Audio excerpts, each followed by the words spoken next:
চাঁদপুরের জঙ্গলে বাস করত টুনা আর টুনি। তাদের বেশ সুখের সংসার। একদিন টুনি টুনাকে বলছে, টুনা, কাল তো তোমার জন্মদিন, তাহলে তোমার জন্য কি গিফট আনবো বলো না টুনা। দেখো টুনি, আমার কোনো গিফট চাই না, শুধু তুমি আমাকে সম্মান আর একটু শ্রদ্ধা করলেই হবে। আর কোনো জিনিস আমার চাই না। না, আমি তোমাকে গিফটই দেব। আরে পাগলি, আচ্ছা ঠিক আছে। তারপর টুনি ও টুনার মধ্যে সমাধান হলো। এইভাবে কাটছিল বেশ কয়েকদিন।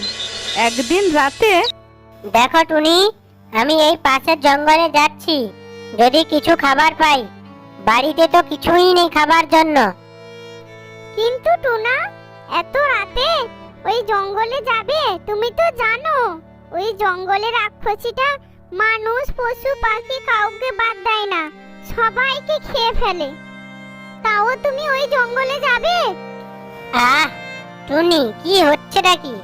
তুমিও না আবার শুরু করলে। ও রাক্ষসী আছে তো কি হয়েছে? আমি তো আর ওর কোনো ক্ষতি করিনি। দেখো, তোমার সঙ্গে কথা বলতে বলতে অনেক দেরি হয়ে গেল। আচ্ছা, এখন আমি আসছি টুনি। এই বলে টুনা বাসা থেকে বের হয় খাবারের খোঁজে। এদিকে টুনি চিন্তায় ভেঙে পড়ে আর বলে, টুনা আমার কথা না শুনে চলে গেল। এখন আমি কার কাছে যে সাহায্য চাইবো? কত করে বললাম টুনা যেও না ওই জঙ্গলে, রাক্ষসীটা যে কি করবে ভগবান জানে।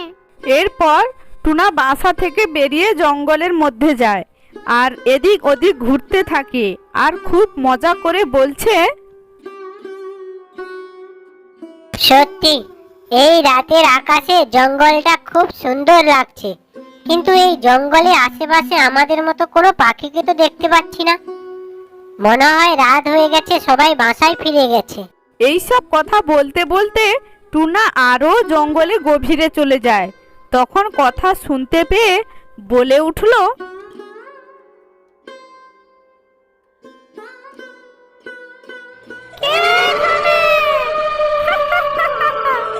অনেকদিন হলো পাখির মাংস খাইনি। ওরে বাবা, কে তুমি? আমাকে ছেড়ে দাও। ছেড়ে দেব? তুই যাবি আমার পেটে। এই জঙ্গলে যে রাতে আসে সে আর বাসায় যেতে পারে না। আমার সাথীরা অভুক্ত, অনেক দিন হলো মাংস খায়নি, তাই আজকে তোর মাংস খাবে সবাই। তখন টুনা মনে মনে ভাবছে রাক্ষসীটার সঙ্গে কথায় বা শক্তিতে পারা যাবে না, বুদ্ধি দিয়ে কিছু একটা করতে হবে। কিন্তু কি করব? হ্যাঁ, পেয়েছি একটা বুদ্ধি। তারপর, শোনো ডাইনিমা, আমি তো এক পাখি, আমার তো শুধু পালকে ভরা, মাংস কম। আমাকে খেয়ে তোমার বা তোমার সাথীদের কারোরই পেট ভরবে না। তাছাড়া কিছুদিন আগে আমি এই জঙ্গলের পাশে যে নদী আছে সেখানটায় জল খেতে গিয়ে আমাকে সাপে কেটেছে। সাধু বাবা বলেছে আমাকে রোজ নিম পাতা রস খেতে, তাই তো নিম পাতা নিতে এসেছি এখানে। রোজ নিম পাতা খেতে খেতে আমার শরীর, গায়ের চামড়া সব তেতো হয়ে গেছে। তাছাড়া তুমি যদি আমাকে ছেড়ে দাও, আমি তাহলে একটা ভালো খাবারের সন্ধান দিতে পারি তোমাকে। সত্যি তোর শরীর তেতো হয়ে গেছে? আমি বা আমার সাথীরা কেউই তেতো মাংস খাই না।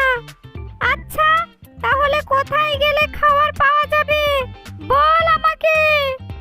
না, আগে তুমি বলো আমাকে ছেড়ে দেবে? হ্যাঁ, তোকে ছেড়ে দেব। বল কোথায় গেলে ভালো খাবার পাওয়া যাবে।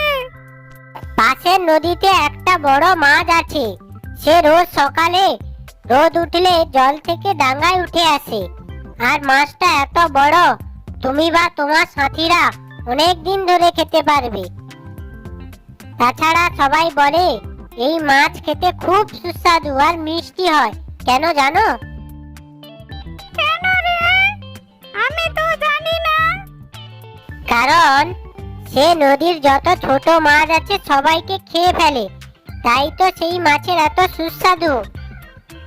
আমাকে এখন বাড়ি ফিরতে হবে, অনেক রাত হয়ে গেছে। আমি এখন আসি।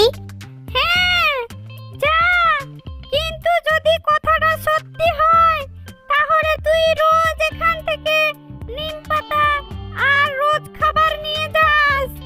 যদি কথাটা মিথ্যা হয় তাহলে কাল রাতই তোর শেষ রাত হবে। মিথ্যে কথা হবে কেন? আমি সত্যি বলছি। আচ্ছা, তাহলে আমি এখন আসি। টুনা এই বলে সেখান থেকে চলে যায়।